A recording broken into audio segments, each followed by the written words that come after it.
Salut, c'est RAJK971 pour Geek IRC. Aujourd'hui, je vais vous faire une présentation sommaire de iOS 7, la bêta numéro 1. Donc là, j'ai pris le téléphone de madame pour faire cette présentation. Qu'est-ce que l'on peut dire? Globalement, l'OS est très beau. Enfin, en tout cas, il nous apparaît très beau. Il y a quelques manquements, bien entendu. C'est une bêta, hein. Donc, déjà, de prime abord, de ce que l'on remarque, c'est que les bandes que l'on avait là-haut et là-haut ont complètement disparu. Ils se sont très certainement inspirés du jailbreak pour ne pas dire qu'ils l'ont fait. Donc vous avez toujours vos mêmes icônes, hein, sur le lock screen, ça disparaît pas. Petite particularité, donc ce qui est nouveau et que l'on attendait, là vous venez de remarquer au niveau de la mise en veille comment ça se passe. On n'a plus le même effet qu'avant où ça se coupait directement. Maintenant la lumière diminue et puis ça se termine. Donc deux premières infos, premier test que je vais vous montrer. Donc maintenant, vous avez votre centre de notification qui apparaît tout simplement qui apparaît sur le lock screen. Vous avez maintenant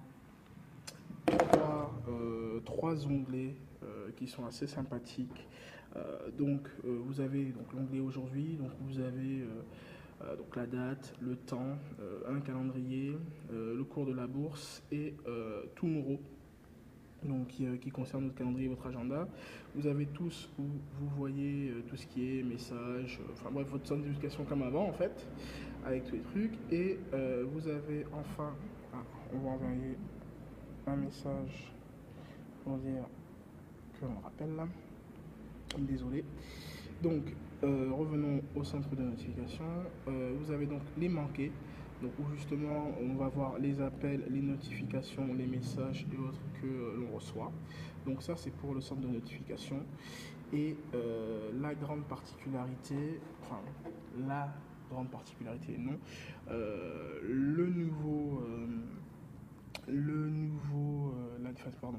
la nouvelle petite appli, dirons-nous, le nouveau widget qui est le Control Center, donc que vous activez en slidant donc de bas en haut, où vous retrouvez donc des icônes pour passer en mode avion, en Wi-Fi, en Bluetooth, en mode ne pas déranger et en verrouillage clavier. Vous avez aussi la gestion de la luminosité de votre iPod, aussi une lampe torche, ce qu'il n'y avait pas. Voilà, vous avez également l'horloge, la calculatrice et l'appareil photo. Donc, alors, vous excuserez parce que ça rame un peu. Donc voilà, vous avez le mode donc AirDrop. Pour ceux qui ont des Mac, qui connaissent ce mode qui permet d'échanger vidéos, documents et photos, enfin bref, de iDevice à iDevice. Normalement, alors sur le mien ça apparaît, sur celui-là non, parce qu'on ne l'a pas activé. Il y a le mode, donc on a AirDrop, une case pour AirDrop et une case en fait pour AirPlay. Donc AirPlay, le système qui permet de distribuer musique et vidéo de son iDevice vers une télévision ou une box. Donc on va essayer d'entrer dans le vif du sujet. Donc au niveau de la 3D, comme je vous disais, active. Je ne sais pas si vous arrivez à remarquer, il y a tout simplement cet effet-là qui permet donc, comme je dis, de voir derrière les icônes, hein. Je pense qu'on le voit assez bien. Ils ont ajouté un bouton FaceTime, donc FaceTime devient une application à part entière au niveau du téléphone. Quoi dire? Écoutez, ils ont changé tout ce qui était icône en termes d'appareil photo. Au niveau de la gestion de vos dossiers, voilà comment cela s'argumente maintenant. Donc toujours un effet 3D actif, hein. Donc voilà, vous avez donc des onglets, donc vous slidez bien entendu. Au niveau de la recherche de vos applications, au niveau de recherche, donc comme vous pouvez le voir, on n'a plus on ne va plus de la gauche, enfin de la droite vers la gauche pour avoir recherche. En fait, il faut tout simplement slider de la sorte. Et vous avez vos recherches au niveau de l'iPhone. Donc c'est une bêta, mais pour une bêta, elle est quand même plutôt fluide, je trouve. Voilà, je vais vous montrer vite fait au niveau des messages comment ça se passe. Donc les messages, eux aussi, ont été complètement refaits. Donc voilà, bon, la personne ne comprend pas. Je renvoie un message, je te rappelle plus tard. Donc même au niveau des messages, il y a eu une vraie amélioration. Voilà, il y a une vraie amélioration et c'est important. Je vais vous montrer la météo par Yahoo, donc une application qu'on avait présentée sur le site il y a quelques mois. Vous montrer que au niveau de l'application météo de l'iPhone, Apple aurait quand même pu faire un minimum. Donc ça, c'est l'application météo que vous avez, donc celle de Yahoo en fait, qui vous permet d'avoir la pluviométrie et autres et tout, et donc qui elle est vraiment bien intégrée à cet OS et qu'il était déjà à l'OS précédent où voilà, on a les photos et je vais vous montrer l'application météo euh, de l'iPhone. Alors si j'arrive à le trouver parce que le téléphone de madame est pas comme les autres, dirons-nous. Non, il est pas là. Je sais pas dans quoi elle a mis. Non, non, non, non, non, non, non, non, non. Ouais, je pense qu'elle a dû l'enlever. Oui, parce qu'en plus elle a utilisé. Bon, c'est pas grave, je vous ferai une capture écran de mon application vidéo à moi pour vous montrer un peu comment ça s'argumente.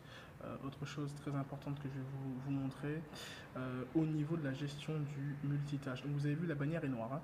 Au niveau de la gestion du multitâche, donc vous appuyez toujours 3 fois et en fait maintenant vous avez tout simplement des onglets, enfin des cartes comme ils les appellent. Et pour les fermer, donc vous n'avez plus votre petite croix, vous slidez vers le haut et cela vous ferme tout simplement les applications qui sont ouvertes. Donc fonctionne parfaitement en multitâche. Au niveau de l'autonomie, Apple annonce jusqu'à 23 heures en termes d'autonomie. Alors moi j'ai fait le test avec mon iPhone. Je suis à 30% depuis 6 heures du matin. Donc pour l'instant tout se passe bien. Il y a encore pas mal de trucs à gérer. Ce que je peux dire, c'est que je ne conseille pas forcément de télécharger la bêta. Je sais que beaucoup arrivent à trouver la bêta via des sites qui la donnent gratuitement. Ah, attendez, rapidement, excusez-moi.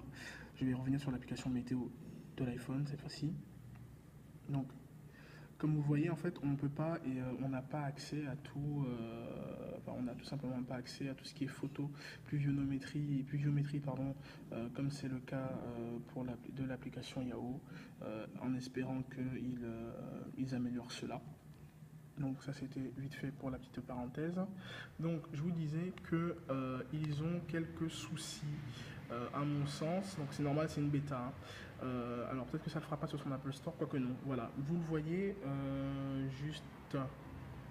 On va faire plus tard. Voilà, juste ici les lettres en fait, les mots se chevauchent les uns les autres. J'ai remarqué ça sur l'appli Instagram aussi. Bon, après, il n'y a pas de très très très gros soucis. Voilà, je vais vous montrer vite fait un peu les réglages. Donc, vous avez vu, les icônes ont changé, hein, bien entendu. Donc au niveau des réglages, donc c'est toujours la même chose, ils ont juste refait la refonte en termes voilà, de calligraphie. Voilà, ils ont changé la barre au niveau de l'énergie, tout ce qui était barre d'énergie et puis barre de réseau. Donc ils n'ont pas fait de très grands changements. Après, ils ont intégré Flickr, Vimeo, qui restent des applications qui sont les plus plébiscitées dans le monde professionnel. On attend de voir ce que ça va donner avec BlackBerry Messenger qui arrive normalement le 27 juin. Donc je pense que je ferai un test plus approfondi. Bon, je vais vous montrer vite fait ce qui se passe parce qu'on en a beaucoup parlé de ça. Donc au niveau de la vidéo, enfin de l'appli vidéo donc, et photo, donc maintenant vous slidez, hein. Donc vidéo, square, enfin voilà, des choses qu'on avait déjà mais qui n'avaient pas de nom particulier. Je pense que c'est purement marketing. Hein. Et vous avez donc les fameux filtres, un peu comme sur Instagram et autres. Donc voilà, il y a quelques bugs au niveau de l'application téléphone. parfois. Donc vous voyez maintenant il y a la présence de photos. Donc voilà. Les contacts, ah oui, ça c'est hyper important, il faut que je précise parce que c'est quelque chose qui nous manquait. On téléchargeait tout le temps l'application Blacklist. Maintenant, vous pouvez contrôler qui vous appelle et à quelle heure la personne vous appelle, hein, tout simplement. Tac tac tac, on va retourner dans les réglages. Je vais vous montrer ça et je pense que je terminerai ce mini test et que j'en ferai un plus approfondi après. C'est au niveau donc de téléphone. Voilà, c'est numéro bloqué. Donc vous ajoutez numéro bloqué et c'est pareil pour les messages. Et plus personne ne vous appelle et ne vous emmerde. Donc voilà ce que je pouvais dire sur iOS 7, donc la bêta numéro 1. Écoutez, j'espère que cela vous a plu. Merci de nous suivre. Vous êtes de plus en plus nombreux. Et je vous dis à plus tard sur Geekirk pour de nouvelles aventures et de nouvelles vidéos. Merci.